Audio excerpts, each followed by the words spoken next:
Kalau kita bincang sebelum ni, yang beberapa siri sebelum ni kita bercakap tentang cerpen eceran, dan sekarang kita kembali kepada cerpen. Kita pergi kepada satu lagi step, satu langkah, iaitu cerpen yang berbentuk antologi. Cerpen antologi ni maksudnya satu buku dan beberapa nama ada dalam karya tu. Ya, itu maksudnya antologi. Jadi dalam sekarang ni, kalau macam seri tadi kita dah terang dengar penerangan daripada Yan tentang bagaimana kumpulan dia lah, macam mana antologi dengan Bonda Nur. Okey, saya pula nak cerita tentang kalau kita ikuti Sri Diah kan, pengikut dia, bagi saya tu follower dia tu ialah dia ada antologi kisah hidup. Jadi saya akan terangkan sekarang di sini ialah apa beza antara kisah hidup atau kisah benar tadi dengan cerpen. Apa beza? Sebenarnya ada 7 perkara 7 panduan kisah hidup yang kalau kita nak menulis kita nak menulis kisah sebagai kisah penulis untuk menulis kisah hidup, ataupun kita nak menulis sebagai penulis cerpen berdasarkan kisah benar, ada 7 perkara yang perlu penulis ambil berat, ataupun bukan ambil berat, kena pegang perkara ni. Pertama ialah sudah bersedia tak untuk berkongsi kisah hidup. Itu ialah syarat pertama. Syarat pertama untuk menulis kisah benar, ataupun kita nak menulis kisah menulis cerpen, menulis karya kreatif berdasarkan kisah benar, kita kena yang pertama sekali sudah bersedia tak untuk berkongsi kisah hidup kita tu. Okey. Macam yang cakap tadi, dia kata kebanyakan penulis untuk diri sendiri dia ambil kisah dalam sekitar dia, dalam pengakuan dia kata banyak sangat kisah dalam hidup kita yang boleh jadikan iktibar kepada orang lain, yang boleh kita bagi komentar atau pandangan dalam karya kita, dalam penulisan kisah benar dia. Begitu juga dalam kita, sama ada kita nak menulis kisah hidup, kisah benar ataupun cerpen berdasarkan kisah benar tadi, kita dah bersedia ke belum sudah bersedia atau belum untuk berkongsi? Bersedia atau belum ni sebenarnya ada 2-3 perkara yang kita akan tengok. Pertama, penulis tu sudah, macam tadi Yan dia tanya adik dia tak mula-mula macam tak okey lah, tak bagi kan. Jadi makna individu tu tak bersedia, kita tak boleh tulis lagi. Okey, sekarang saya merujuk kepada beberapa karya yang terhasil apabila penulis bersedia untuk berkongsi. Contohnya kalau saya lah saya ada novel, macam contohnya novel saya Sekali Melangkah. Inilah kisah kehidupan saya, tapi saya bersedia untuk bercerita dengan publik ataupun masyarakat setelah 20 tahun perkara itu berlalu. Kenapa pada waktu awal saya malu, saya tak boleh terima, dan saya anggap masyarakat akan pandang buruk apabila saya ialah seorang yang seorang ibu tunggal yang gagal 2 kali dalam perkahwinan saya. Tapi akhirnya saya bersedia untuk menulis kisah hidup saya ni kerana inilah diri saya. Sekali saya melangkah, saya tak akan patah balik. Saya seorang yang sabar, tetapi apabila saya kata tak akan berpatah balik. Itulah saya. Jadi maksudnya saya dah tak malu dah. Saya bersedia untuk berkongsi kisah saya tu. Satu lagi kan, mungkin kita tidak bersedia kerana kita terlalu sedih dengan sesuatu peristiwa, terlalu sedih, dia terlalu sensitif. Kalau sebut dia pasti tak akan menangis. Tapi contohnya lah, kalau saya yang penulis yang saya pernah bimbing ialah Prof. Dr. Nik Hazlina. Dia seorang pakar sakit puan. Suami dia juga doktor pakar sakit tuan. Dan dia menulis sebuah cerpen lebih kurang, tajuk dia ialah Papa sampai masanya Mama pergi. Ini kan setelah beberapa tahun ibunya meninggal, baru dia boleh tulis. Kerana apa? Sebagai seorang doktor pakar dan suami dia juga seorang doktor kan. Kalau kita baca dalam cerpen, karya antologi cerpen Prof ni, dia ada dialog. Permulaan cerita tu bagaimana masyarakat memandang keluarganya sangat, ayah dia dan mak dia sangat beruntung kerana anak doktor, menantu pun doktor. Tapi rupanya kan di akhir cerita nanti rupanya di situlah Prof ni sudahkan ceritanya, walaupun dia doktor, suami dia doktor, tak dapat kesan dari awal penyakit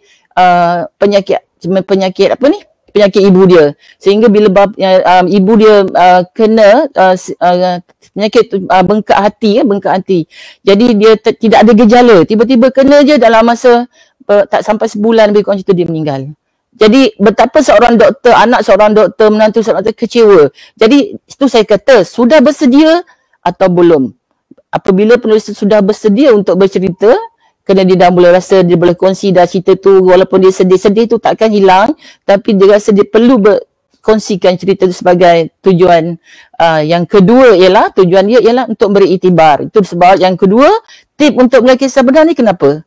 Kerana mesti dengan tujuan yang baik. Tujuan kita ialah untuk memberi iktibar, bukan untuk memalukan satu pihak tu atau untuk belah dendam. Tentang kita penulis kan, dan kita ada wadah untuk mencurahkan rasa hati kita, dan kita akan curahkan segala 100%. Macam saya kata dalam novel saya ni, ini adalah kisah benar saya, 90% ialah cerita benar. Tapi walau macam mana pun ada 10% yang saya tak tulis.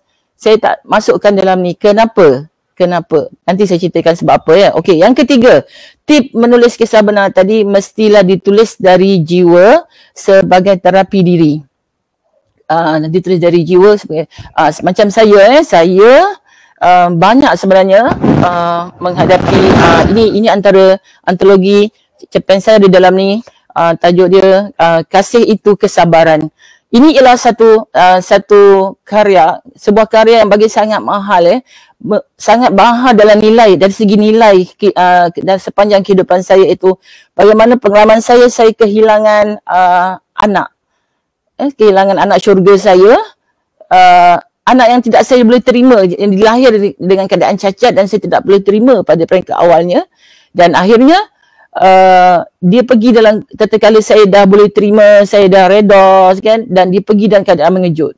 Jadi saya curahkan masa tu, saya rasa okey, satu yang saya cakap tadi kan, kita dah bersedia tak bersedia tadi ialah kalau saya dalam hidup saya ni banyak dugaan yang saya hadapi, tapi dugaan yang terbesar dalam hidup saya yang saya rasa tak terlarat untuk saya tanggung lagi, jangan saya berharap jangan berlaku, biar saya mati, biar ibu yang pergi, jangan anak yang pergi.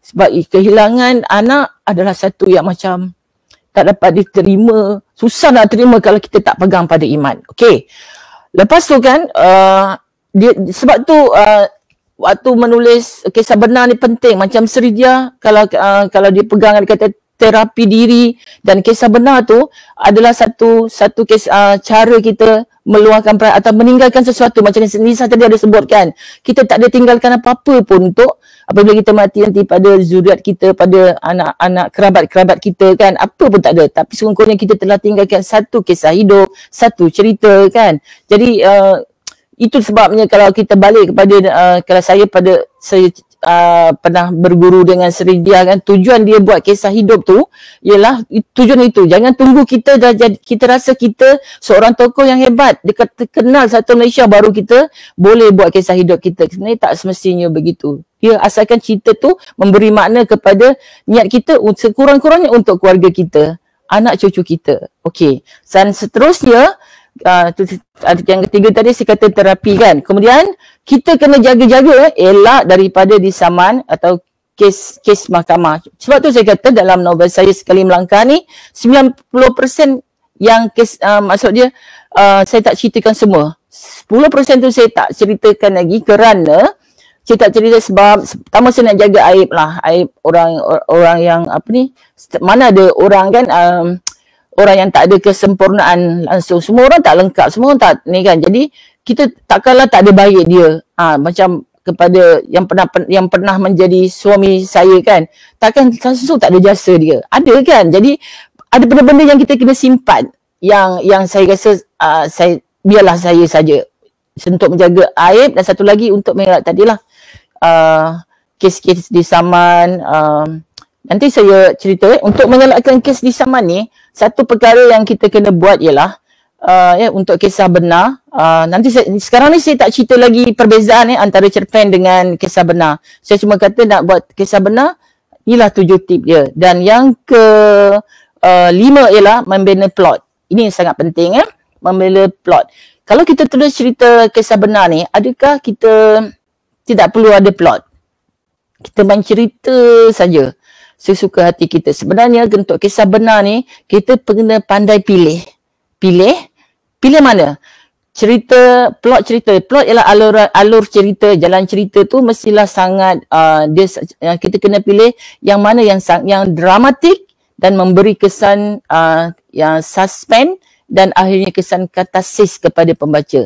Maksudnya kalau umur kita katakanlah macam Yan tu muda lagi lah, umur 30 lebih kan. Dalam 30 tahun lebih tu kan yang takkanlah awak nak cerita dari kecil semua kan. Jadi mesti awak pilih zaman. Kita kena pilih zaman mana yang paling menarik plot cerita tu. Okey.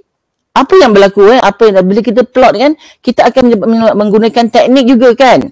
Teknik. Apabila menggunakan teknik, maksudnya macam ni, plot cerita kita tak jangan jadi cerita kisah benar tu bertele-tele, membosankan. Dan apatah lagi cerita kisah benar, biasanya dia naratif ataupun monolog dalam diri aku yang gunakan macam digunakan ganti nama orang pertama aku. Betul, naratif je, biasa je. Kita baca pun nak bosan. Kita kena pandai cari plot tu ialah sama ada kita mungkin dia bermula dengan terus dia seorang yang berjaya. Okey, dia sekarang umur 35 tahun contoh. Tapi dia pergi balik flashback pada macam mana dia boleh dapat ketika apa yang dia ada ni pada dalam usia 35 tahun yang dia dapat ini, macam mana dia boleh dapat, dan dia menggunakan plot seperti gunakan teknik seperti imbas kembali. Tetapi kalau saya ambil contoh dalam kisah Kasih Itu Kesabaran, saya kata macam mana saya terapi diri menulis tentang kehilangan anak syurga saya tu, saya menggunakan teknik apa? Saya menggunakan teknik imbas muka. Ini susah sikit sebenarnya kan, sebab bukan macam ni. Saya ambil bermula dengan saya kehilangan anak.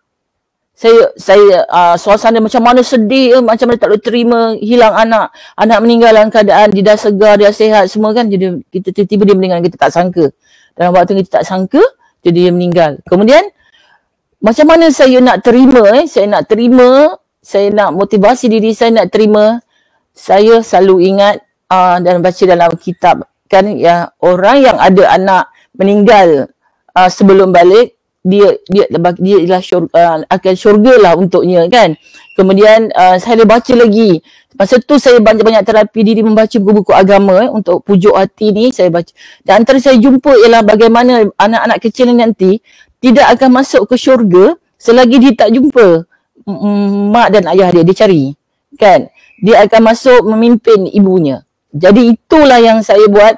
Imbas muka saya ialah berlaku jika nanti bila berlaku di padang mahsyar nanti berlaku kiamat dan kita di ni kan, macam mana saya diselamatkan oleh anak ini, oleh anak saya, anak syurga saya. Itu saya akan menggunakan imbas muka. Biasa orang guna imbas kembali kan, saya menggunakan imbas muka. Maksud saya kat sini, plot masih lagi diperlukan dalam kisah benar, tetapi kena pandai memilih jalan cerita yang supaya dia jadi dramatik, ada suspense, ada katarsis.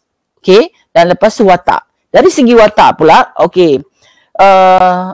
Saya nak pergi pada latar tempat dengan latar okey, watak lah. Kita pergi ke 1 2 3 4 5 6. Yang ke-6 watak. Yan. Kalau Yan tulis watak dalam kisah benar kan? Ya. Dalam kisah benar Yan, dalam kisah benar tu watak yang tulis tu, katakanlah kisah Yan tu kisah Yan. Yan akan guna kata nama diri aku mungkin.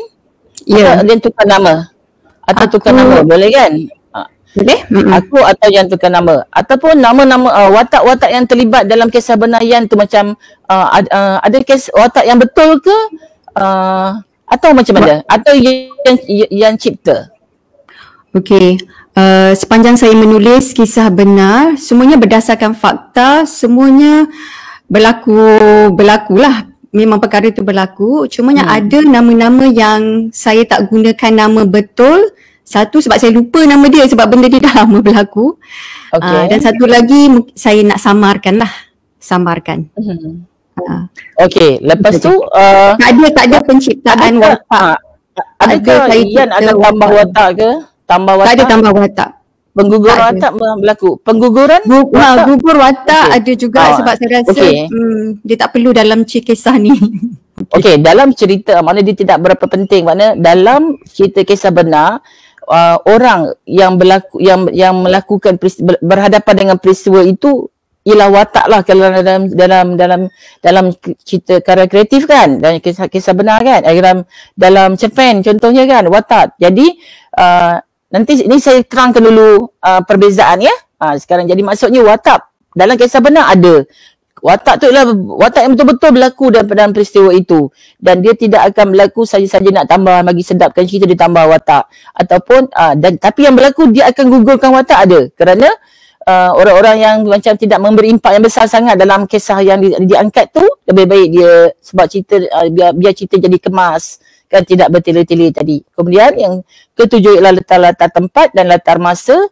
Latar tempat dan latar masa. Okey Yan, kalau Yan guna menulis kisah benar, latar tempat Yan tu betul-betul ke ataupun Yan tukar juga nama latar tempat? Dalam kisah benar Okey. Latar tempat saya kekalkan. Dalam buku Blur saya cerita tentang bagaimana pengalaman saya menjadi guru tadika di sebuah sekolah pasti. Memang betul terjadi. Kisah itu berlaku di sekolah pasti, cumanya saya ubah nama pasti apa sebab saya cakap pasti sebab pasti general, tapi saya tak pinpoint pasti kat mana. Saya tak fokuskan lah, saya tak letak lah exactly alamat dia. Okey. Jadi kan sekarang kita dah ada 7 tip untuk menulis kisah benar. Maksudnya tempat tu kenalah tulis betul-betul tahun berlaku, bila masa berlaku. Tapi nama watak tadi kita boleh tukar. Kan? Macam contohlah kalau kita nak kata watak tu berlaku, watak tu ialah dia 7 dia adik-beradik dia ramai. Ramai tu berapa? Dia ada 22 orang adik-beradik. Tak apa disebut macam tu, tak payah nak tukar-tukar. Okey, apa bezanya pula apabila kita bukan kita menulis buku kreatif tadi untuk lebih mudahkan faham untuk buat perbandingan. Nisa, Kak nak rasa kena balik pada tadi, pada skrin tadi, pada slide tadi, sebab Kak nak terus tunjukkan apa perbezaan dia. Harap tidak menyusahkan ni. Okey. Contoh kita pergi pada latar tempat dan latar masa.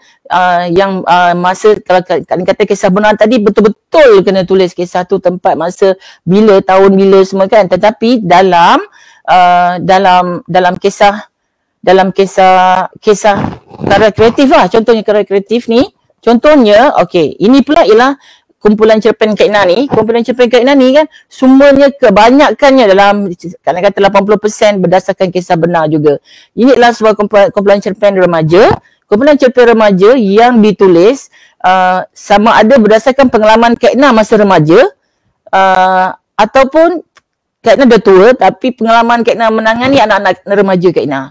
Ini sebab tu dia kumpulan cerpen remaja kan. Jadi latar masa yang Kak Ina gunakan untuk dalam karya kreatif iaitu cerpen boleh diubah kan. Jadi contohnya lah, kalau contoh latar masa, contoh saya kata saya orang Johor kan, tapi saya kata saya bukan contohlah saya nak katakan saya kata saya orang, katakanlah lah saya dalam cerita macam kisah Sekali Melangkah memang saya kata saya orang Johor. Saya kata saya ni berasal dari Kuala Sedili, orang Johor. Tetapi